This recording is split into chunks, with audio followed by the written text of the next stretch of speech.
जसे आंब्याच्या झाडाभोवती आंब्याचीच बाग शोभून दिसते, तसेच प्रेम, स्नेह आणि एकतेने नटलेला सर्वोदय परिवार त्यांच्या आयुष्यात सुगंध देऊन गेला. 7 जुलै 1994 पासून डी.टी. आप्पा चौधरी यांनी आपला सेवेचा प्रारंभ केला. नोकरी पेशा सांभाळत असताना शाळेने त्यांच्याकडे मोठी जबाबदारी दिली. HOD सोबतच त्यांच्याकडे सांस्कृतिक, परीक्षा, कॅटलॉग, शिक्षक पालक संघ, कला विभाग, सत्कार समिती अशा विविध समित्यांमध्ये काम करण्याची संधी त्यांना मिळाली आणि त्यातून मिळालेला अनुभव त्या माध्यमातून त्यांनी शाळेचा विकासही केला. सांस्कृतिक समितीच्या माध्यमातून व्याख्यानमाला सारख्या मोठ्या कार्यक्रमाची जबाबदारी सांभाळताना त्यांचे परममित्र doctor PR Shastri, Shri SD Boisar यांचे सहकार्य त्यांना लाभले. माजी चेअरमन आदरणीय मोठाबाई तसेच वनश्री तात्यासाहेब यांच्या नेतृत्वातील संघर्ष त्यांनी जवळून पाहिला, अनुभवता आला आणि त्यांच्या मार्गदर्शनाखालीच त्यांनी अनेक उपक्रम घेतलीत आणि यशस्वी देखील केलीत.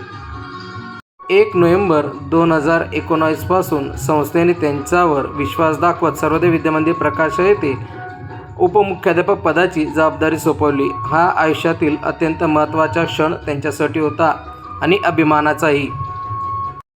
सर्वोदय परिवाराने दिलेले प्रेम, आपुलकी आणि स्नेहभाव हे शब्दाच्या पलीकडचे आहेत. हा परिवार त्यांच्यासाठी परिवारासारखा आहे. आजच्या स्पर्शाने त्यांच्या आयुष्याला एक नवा अर्थ मिळाला. येथील प्रत्येक सहकाऱ्यांच्या सहकार्यामुळे कोणतेही काम सहज होत गेले व आनंदाने करत गेले. विशेषतः शेवटच्या वर्षात आदरणीय SR पाटील सरांनी प्राचार्यपदाची धुरा सांभाळल्यानंतर कामाचा आनंद द्विगुणित झाला. त्यांचे डोक्यावरचा बर्फ आणि तोंडात साखर हे वाक्य आणि त्यामागील विचार करण्याची त्यांच्यासाठी आयुष्यभराची शिकवण आहे. श्री BS चौधरी सर आणि श्री मनोजभाई यांच्या सहवासात कठीण कामेसुद्धा त्यांना सोपी वाटू लागली.